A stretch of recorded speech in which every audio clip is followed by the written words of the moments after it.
요 버섯 컵밥. 버섯 볶음 하나 드려? 그러면은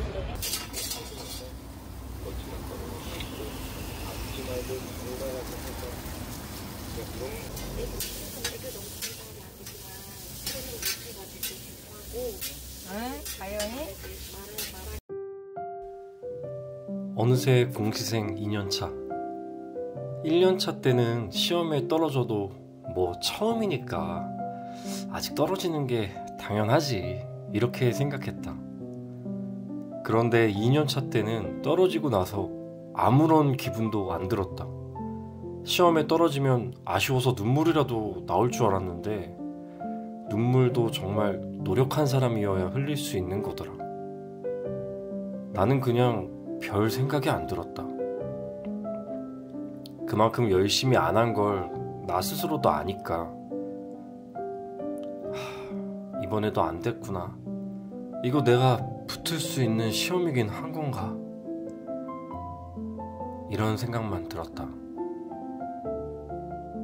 무기력하게 쉬고 있던 어느 날 비슷한 시기에 함께 공시 생활을 시작한 대학교 후배의 합격 소식이 들려왔다. 기분이 참 묘했다. 이건 겪어본 사람만이 아는 참 구린 기분이다. 진심으로 축하해주고는 싶은데 내가 당장 지금 지옥에 있는데 진심이 담긴 축하가 나올 수가 있겠냐고. 친한 친구의 결혼식 청첩장을 받게 될 때도 참 힘들었다. 그래서 결혼식장에 가게 될 경우엔 최대한 남들 시선을 피해서 조용히 축하만 해주고 나왔다. 그때쯤 시험을 포기할까 조금씩 생각을 했었다. 그런데 포기라는 것도 정말 후회 없이 열심히 한 사람만이 할 수 있는 거더라. 노량진에 장수생이 많은 이유 중에 하나는 시험이 어렵고 경쟁률이 엄청 빡세서 그런 것도 있지만 이도저도 아니게 공시생활을 유지하고 있는 사람이 많기 때문이다. 내가 딱 그랬다. 깨끗하게 포기하자니 여기서 관두면 내 인생은 이제 밑바닥이 될 것만 같아서 너무 두려웠다. 마침 그때 경찰로 일하고 있는 친구가 조언을 해줬다. 언제 붙을지 모를 행정직에 매달리지 말고 경찰 시험을 준비해보라고. 너 정도면 경찰 직무도 잘 어울릴 것 같다고. 3년차 공시생으로 접어든 나에게 친구의 조언은 한 줄기 희망과도 같았다. 그렇게 나는 공시생에서 경시생이 되었다. 경찰 시험으로 갈아탄 지 6개월 뒤에 바로 그해 하반기 공채 시험이 있었다.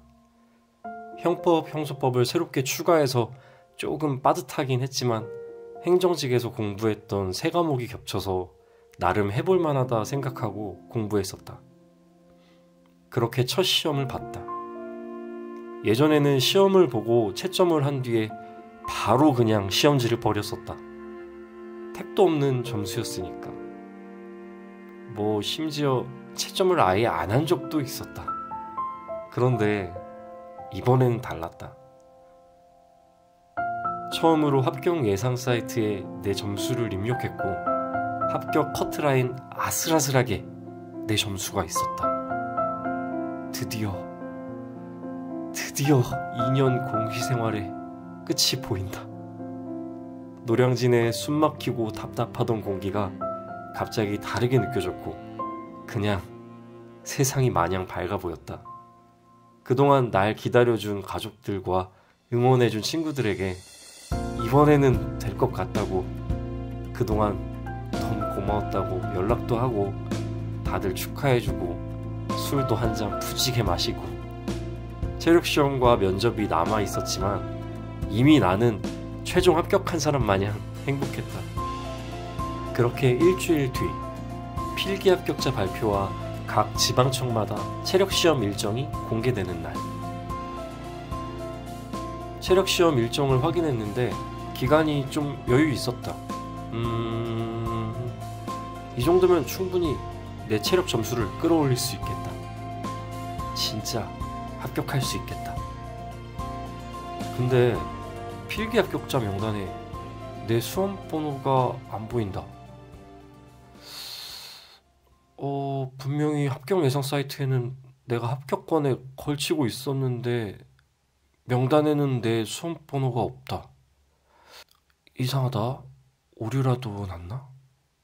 아니면 내가 답안지 체크를 잘못했나? 이럴 리가 없는데. 이러면 안 되는데. 나중에 알고 보니 합격 예상 사이트의 예상과는 달리 한두 문제 차이로 나는 떨어진 거였다. 그렇게 나는 일주일간의 꿈에서 깨어났다. 나는 다시 노량진. 예전에는 최종 면접까지 갔다가 떨어진 사람들을 보면 마냥 부러웠다. 저 사람들은 어쨌든 합격권까지 가본 사람들이니까 다시 조금만 공부하면 금방 합격할 텐데 왜 이렇게 힘들어하지? 근데 내가 필기 합격 근처까지 갔다가 떨어져 보니까 최종 불합격한 사람들이 왜 힘들다고 하는지 대충 알겠더라. 머릿속에는 이미 내가 경찰 공무원이 됐다고 생각했다가 떨어지니까 그만큼 좌절감이 엄청 크더라. 그러던 중 상반기 시험 일정이 떴다. 경찰 시험은 다른 직렬과는 다르게 1년에 시험을 2번 친다. 이게 어떻게 보면 경찰직의 장점으로 보일 수도 있지만 나처럼 정신 못 차리는 수험생에겐 오히려 독이었다. 기회가 많은 만큼 흔들리지 않고 열심히 도전해도 모자랄 판에 나는 당장의 시험을 포기하고 그 다음 시험을 생각했다. 어차피 6개월마다 시험 보니까 이번 시험은 그냥 버리자. 그렇게 아니란 생각을 한순간부터 나는 왕창 흔들리기 시작했다. 시험을 일주일 앞두고도 친구들을 불러서 술을 마셨다. 오죽했으면 이 당시에 친구들이 내 시험이 얼마 안 남았으니까 나중에 보자는 거, 난 이미 이번 시험 내려놨으니까 보자고 졸라서 봤었다. 결국 그 시험도 보기 좋게 광탈. 그리고 또 방황을 했다. 사람에게 있어서 모든 건 처음이 힘들지 그 다음부터는 어렵지 않다. 공시생의 방황도 마찬가지다. 공시생 초반엔 방황을 해도 어쨌든 책상에 앉아 있었다. 공부가 정 안 되면 산책을 한다거나 집에 일찍 들어가서 그냥 쉰다거나 공시생으로서 기본적인 선은 지켰다. 그러다가 점점 독서실 의자에 앉아있는 시간보다 PC방 의자에 앉아있는 시간이 길어지고 같이 공부하는 친구들과 같이 술집을 가게 되고 어느 순간 내가 공시생 초반에 그렇게 혐오하던 놀고 먹는 장수생이 되어가고 있었다. 물론 부모님께는 전혀 내색하지 않았다. 아침에 눈 뜨면 평소처럼 씻고 밥 먹고 노량진에 가겠다 하고 문을 나선 뒤에 근처 PC방이나 카페에서 시간을 때웠다. 그리고 나서 부모님이 출근하시면 도둑고양이 마냥 슬금슬금 집으로 들어와서 잤다. 자고 일어나면 부모님 퇴근 시간에 맞춰서 다시 나간 뒤에 또 시간을 때우다가 부모님이 잠들 때쯤 집으로 돌아왔다. 나름 양심은 있었는지 이렇게 방황하고 왔는데 엄마가 아들 고생했다며 뭐라도 차려주려고 하는 모습을 도저히 쳐다볼 수가 없어서 부모님 깨있을 때는 차마 집에 들어가기가 싫었다. 3년 차에 맞이했던 방황은 정말 힘들었다.